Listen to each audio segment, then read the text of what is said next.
ये क्रियाएं हैं, इसी चैप्टर में हम लोग को देखना है। पहले इसको इत्मीनान से समझो, उसके बाद तब उतारने की बात आएगी, ठीक ना। पहले हम बात करते हैं ऑक्सीकरण कब होता है, कैसे होता है। ऑक्सीकरण, ऑक्सीडेशन जो है, ऑक्सीडेशन की प्रक्रिया में इलेक्ट्रॉनिक थियरी से, ध्यान रखना, आधुनिक जो कॉन्सेप्ट है, जो मॉडर्न कॉन्सेप्ट है, उस मॉडर्न कॉन्सेप्ट में इलेक्ट्रॉनिक कॉन्सेप्ट सबसे पॉपुलर है। उसके बाद ऑक्सीडेशन नंबर कॉन्सेप्ट भी होता है। तो ऑक्सीडेशन नंबर तो तब जान पाओगे जब पहले उसके डिफिनीशन को समझेंगे, फिर उसके कैलकुलेशन को समझेंगे। सबसे पहले हमको ये जानना है कि इलेक्ट्रॉन के बेस पर ऑक्सीडेशन कब होगा। बात समझिए क्या कहना चाह रहे हैं। तो कल मैं बताया था कि परमाणु के बाह्यतम कोश में इलेक्ट्रॉन कितना होगा, उससे यह पता चलता है कि इलेक्ट्रॉन परित्याग होगा अथवा इलेक्ट्रॉन ग्रहण होगा। जैसे बाह्यतम कोश में, परमाणु के बाह्यतम कोश में यदि 1 इलेक्ट्रॉन है, 2 इलेक्ट्रॉन है या 3 इलेक्ट्रॉन है, तो इनका परित्याग होना है। जैसे किसी भी परमाणु के बाह्यतम कोश में यदि 1 इलेक्ट्रॉन है परित्याग करेगा, 2 इलेक्ट्रॉन है परित्याग करेगा, 3 इलेक्ट्रॉन है तो परित्याग करेगा। 4 इलेक्ट्रॉन पर हालांकि परित्याग तो नहीं होता, कहीं कहीं होता भी है, लेकिन साझेदारी ज्यादा होती है। मैक्सिमम जब 50-50% की बात आती है ना, तो वहां साझेदारी की बात आ जाती है। ये भी बात समझाए हैं, जब हम रासायनिक आबंधन बता रहे होंगे तो यह बात जरूर आया होगा कि जब उसमें बाह्यतम कोश में 4 इलेक्ट्रॉन होगा तो या तो परित्याग तो होगा नहीं, न परित्याग ही होगा और न ग्रहण हो पाएगा, तो वहां क्या हो जाएगा, साझेदारी। और एक कंडीशन आता है जब वो इलेक्ट्रॉनों की संख्या अब 4 से ज्यादा होती है, जैसे 5 हो गई, तो 5 का परित्याग करना आसान नहीं है कि 5 के परित्याग में 5 आयनन विभव का जरूरत होता है। यानी प्रथम आयनन विभव, द्वितीय आयनन विभव, तृतीय आयनन विभव, चतुर्थ, पंचम, तो 5 आयनन विभव का एनर्जी जो है वह कुछ ज्यादा हो जाता है। तो वहां 5 के परित्याग के बजाय 3 का ग्रहण हो जाता है। अष्टक पूरा करना है। जो इलेक्ट्रॉन, जो परमाणु होता है, वो परमाणु अस्थायी कब होता है, वो अपने सबसे निकटस्थ अक्रिय गैस की अस्थायी संरचना प्राप्त कर ले, ठीक है। तो वह या तो परित्याग करेगा तो ग्रहण करेगा। तो जब 5 से ज्यादा इलेक्ट्रॉन हो जाएंगे तो क्या करेगा, वो ग्रहण करेगा। मान लो 5 है तो 3 का ग्रहण करेगा, 6 हो गए तो 2 ग्रहण करेगा, 7 हो गए तो 1 ग्रहण करेगा, अगर 8 हो गए तो न ग्रहण करेगा न परित्याग करेगा, और वो अपने उसी अवस्था में स्थायी हो जाएगा, जिसको हम लोग अक्रिय गैस कहते हैं। अक्रिय गैस की संरचना कैसी होती है, अस्थायी होती है कि नहीं होती है। अक्रिय गैस की सदैव संरचना अस्थायी होती है, इसलिए वह प्रायः क्रिया नहीं करता। जेनान को छोड़ दो, जेनान रेडान कुछ बड़े तत्व हैं, वह क्रिया करते हैं क्योंकि वो क्रिया कारक पर निर्भर करता है। भाई बहुत शांत आदमी भी आग बबूला हो जाएगा यदि उसको ज्यादा ही टार्चर करो। कहते हैं ना कि एकदम संतृप्त है, जिसको दुनिया से कोई लेना देना नहीं है, लेकिन दुनिया जब उसको उंगली करने लगेगी तो वह अपने अस्तित्व को भुला करके और उस कारक को प्राप्त करते हुए एक्साइट हो जाएगा, उत्प्रेरित हो जाएगा, और उत्प्रेरणा के बाद क्या करेगा, वह उसके उस कारक के द्वारा दी गई ऊर्जा के हिसाब से होगा। ऊर्जा पता नहीं कम दी गई है, ज्यादा दी गई है, जितना हम ऊर्जा देते हैं कार्य उतना ही होता है। बात तो पता ही होगा तुमको कि हम जितना ऊर्जा रखते हैं उतना ही कार्य करते हैं। तो कारक द्वारा दी गई ऊर्जा जितनी होगी उतना ही ज्यादा वह वर्क करेगा। जो संतृप्त पदार्थ है, संतृप्त तत्व है, उसकी बात कर रहे हैं। क्लियर हुआ। तो यहाँ हम ऑक्सीकरण को इलेक्ट्रॉनिक कॉन्सेप्ट से शुरू करें तो कहा जाता है कि इलेक्ट्रॉन के परित्याग की प्रक्रिया को, इलेक्ट्रॉन के परित्याग की प्रक्रिया को ऑक्सीकरण कहते हैं। ऑक्सीकरण कहते हैं। अब इसमें होता कैसे है, तो इसके लिए बहुत सारे उदाहरण पहले सोडियम से लेते हैं। सोडियम 11 का इलेक्ट्रॉनिक विन्यास पुराना अगर देखें तो 2 8 होता है ना।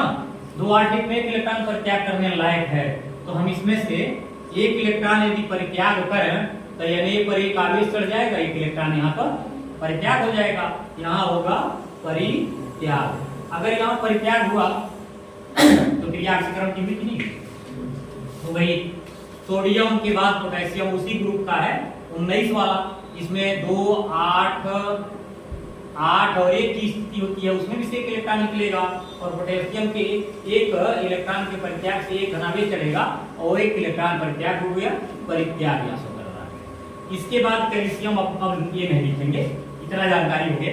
कैल्शियम के बायतन कोष में 2 इलेक्ट्रॉन अतिरिक्त है, उस 2 इलेक्ट्रॉन का अगर परित्याग होगा तो इसके ऊपर 2 आवेश चढ़ेगा और 2 इलेक्ट्रॉन यहाँ परित्याग में आ जाएंगे।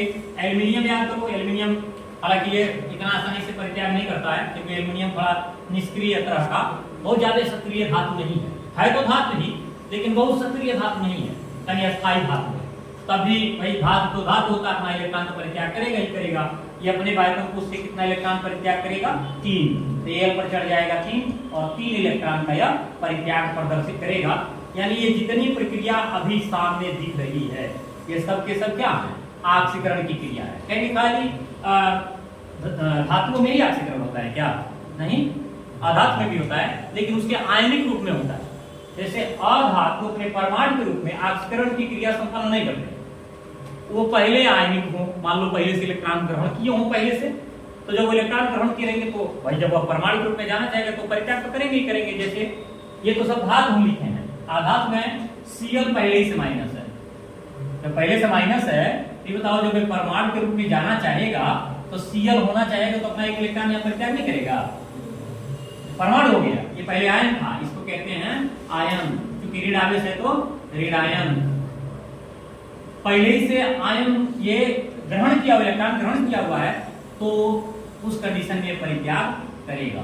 परमाणु होता तो परित्याग नहीं करता, क्योंकि परमाणु वो भी क्लोरीन परमाणु, भाई क्लोरीन के बाद तो उसमें तो 7 इलेक्ट्रॉन होता है, वो तो आसानी से परित्याग कर ही नहीं सकता, क्योंकि 1 2 3 4 4 वाले 5 वाले में भी कुछ संभावना सोचा जा सकता है, क्योंकि फास्फोरस में 5 इलेक्ट्रॉन का भी कहीं कहीं परित्याग दिखाया गया है। नाइट्रोजन के बाद तक उसमें 5 इलेक्ट्रॉन है, उसका भी परित्याग कहीं कहीं दिखाया गया है। लेकिन कोई कहे कि क्लोरीन के 7 इलेक्ट्रॉन निकल जाए, ये बहुत बड़ी बात बोली जा रही है, क्योंकि उसके लिए बहुत ज्यादा ऊर्जा की आवश्यकता होगी, जो ऊर्जा सामान्यतः उसे नहीं दिया जा सकता या किसी रासायनिक क्रिया से उसे प्राप्त नहीं हो सकता। ये ऑक्सीकरण और चेंज होता है किस लिए? रासायनिक क्रियाओं के लिए। जो इसके बाद कोई एक और आएगा जुड़ने ना, अभी तो मान लो हम इलेक्ट्रॉन परित्याग करा रहे हैं, किसी को ग्रहण कराएंगे और ग्रहण परित्याग को एक में मिलाएंगे तब उत्पाद बनेगा, और तो उत्पाद के बनने की प्रक्रिया को क्या कहते हैं? रासायनिक क्रिया। पढ़ते आ रहे हो? कोई पूछे रासायनिक क्रिया किसे कहते हैं? कहना नए पदार्थ के बनने की प्रक्रिया को रासायनिक क्रिया कहते हैं।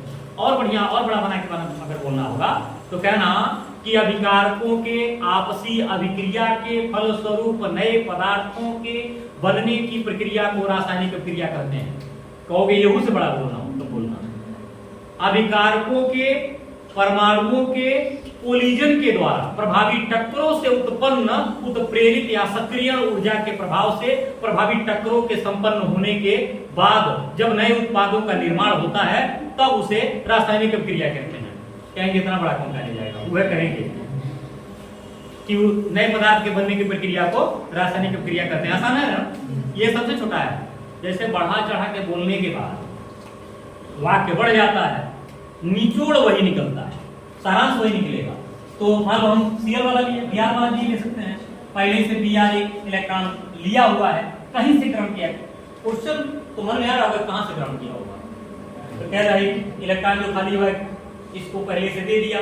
जैसे मान लो सोडियम क्लोराइड लिए, ये आता कहां से? पहले। हाँ, एक छोटा सा तुमको क्लू दे रहा हूं, ये ऐसे हुआ। इसको पानी में घोलोगे तो क्या बनेगा? विद्युत धारा प्रवाहित करोगे तो। अब बताओ ये पहले से इलेक्ट्रॉन ग्रहण किया हुआ नजर आ रहा है कि नहीं आ रहा है? जब ऐसी परिस्थिति में हो तो आयन नहीं है, ये मूलक है, यानी इलेक्ट्रॉन पहले से ग्रहण करके जो बैठा हुआ है उसे मूलक कहते हैं। अर्थात वह मूलकीय अवस्था में है तो धनायन भी हो सकता है, ऋणायन भी हो सकता है। अर्थात जो इसका धनायन है, ये वाला धनायन है, ये क्या करेगा? तो इलेक्ट्रॉन ग्रहण करेगा। इसको तुम लोग धात धात चिल्ला रहे थे ना, कह रहे धात केवल क्या परित्याग ही करता है, तो नहीं, धातु के मूलकीय अवस्था में वह ग्रहण का भी कार्य करेगा। तो जब ग्रहण करेगा तो उसमें वही क्रिया होगी। अब चेंज, अभी फिलहाल मैं परित्याग की बात बता रहा हूँ और परित्याग को ऑक्सीकरण कहते हैं, यह बात समझाने की कोशिश कर रहा हूँ। तो Br भी क्या करेगा?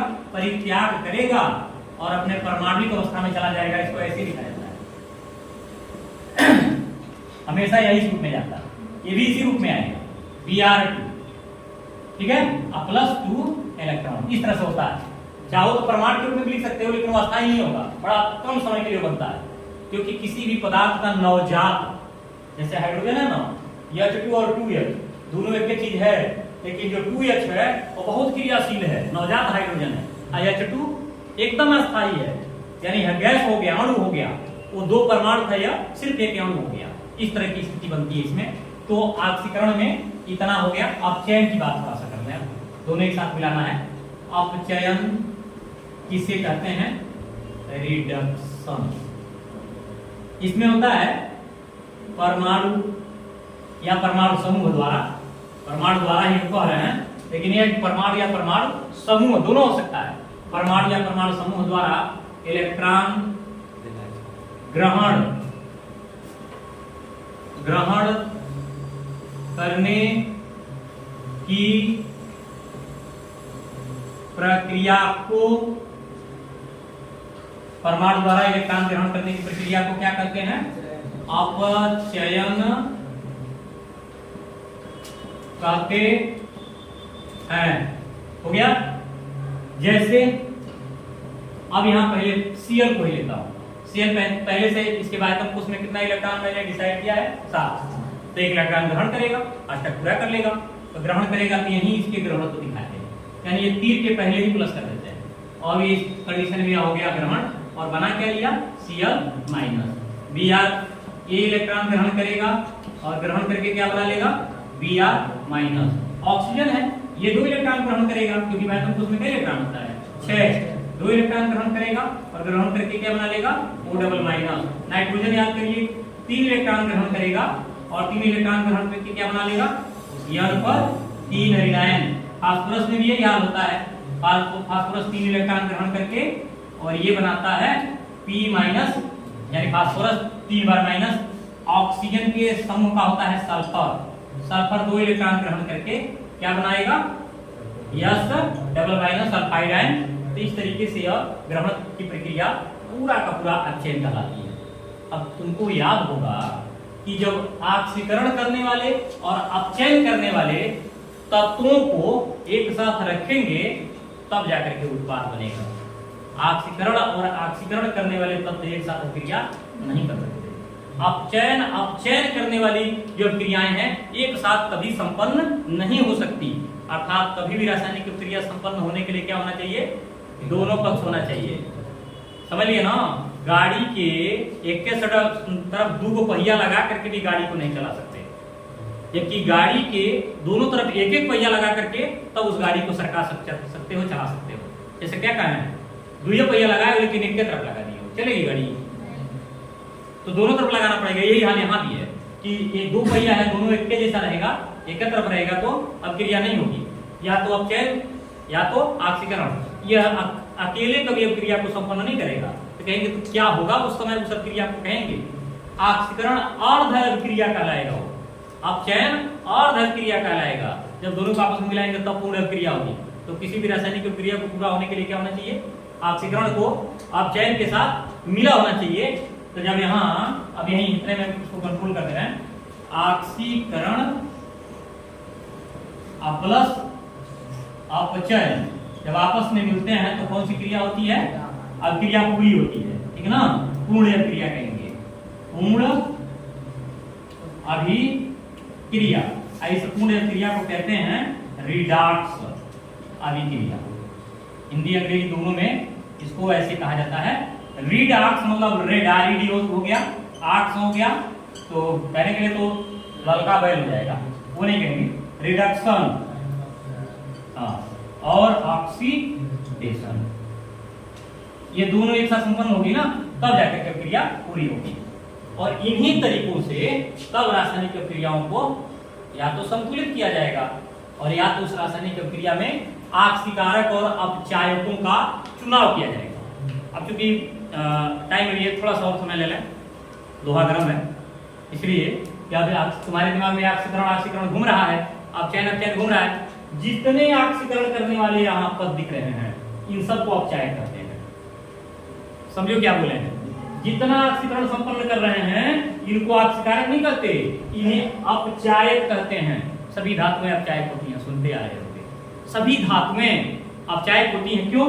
क्योंकि इनका जो इलेक्ट्रॉन परित्याग हो रहा है ना, तो यह इलेक्ट्रॉन जाएगा कहीं, जहां जाएगा और उसके इलेक्ट्रॉन उसके अंदर घुसेगा तो उसको क्या कराएगा?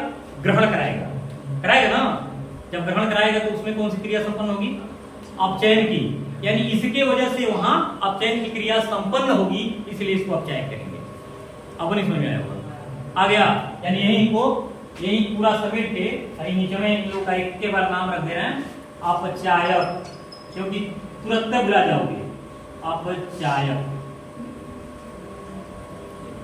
क्यों अपचायक बताया ना? जो इसका इलेक्ट्रॉन परित्याग हो रहा है उधर जा करके उसका अपचयन करा रहा है, यानी ये अपचयन कराता है, इसलिए इसको अपचायक कहते हैं। यानी जिनके स्वयं में ऑक्सीकरण होता है उन्हें अपचायक कहते हैं। और जितना अपचयन किए हैं, अब इनके पक्ष से सोचिए।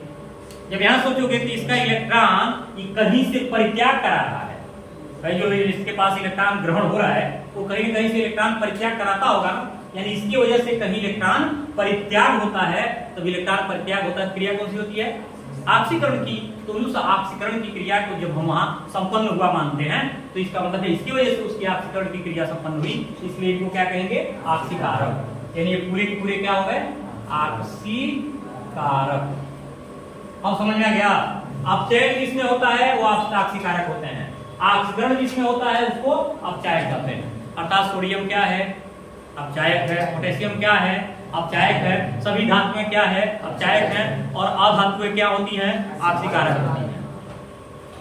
अब याद करो, जब हम पीरियोडिक टेबल बता रहे थे, उस पीरियोडिक टेबल में यह बात आना तक नहीं आ रहा था कि अपचायक गुण इधर से उधर जाने में बढ़ता है, ऑक्सीकारक गुण घटता है। कहते हो ना, दाएं से बाएं जाने पर ऑक्सीकारक गुण क्या होता है? बढ़ता है।